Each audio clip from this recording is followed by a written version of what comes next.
I will. That was a great speech you gave on the webinar about General Sorry. Oh, thank you. Remember we spoke at the AFL-CIO headquarters several years ago. Yes. We spoke one of our rounds. But the thing is, our strike is our real weapon. It is. They get the power to shut the place down. Guys! May 1st, there should be a general strike. There should be. I agree. I agree. Let's get Hey, with how are you my Oh, really? Okay. Okay. Yes, I can. Okay. Okay, yeah. Great speech. Good. Thank you so much for being here. It means a lot. Yeah. Yeah. What's your status right now? I was not laid off, but I'm working in New York for the monster anymore. Yeah. I'll probably do it soon. Finish the Bernie Sanders story. Yeah. Yeah. Talking to people who came out with as always, man. See the next to work. and to see so many people, leaders. It's been a hard week, and You're right, this struggle began in 1974 when they busted the President's Union. 74, wow. 1974, right out here on the picket line then. Really? What was your position? I'm in the HEU. I was president of the HEU. I'm retired now. The local 689. Yeah. I was more of a record probably with the 50 years. 74. You're sad sometimes, but thank you.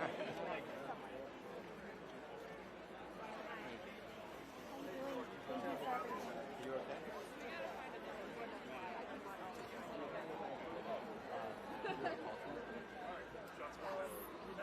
Yes. Yes.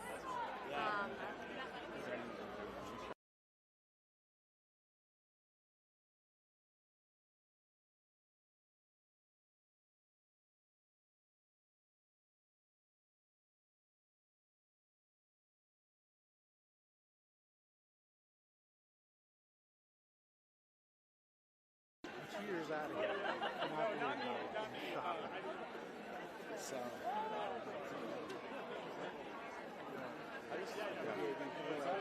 someone got to start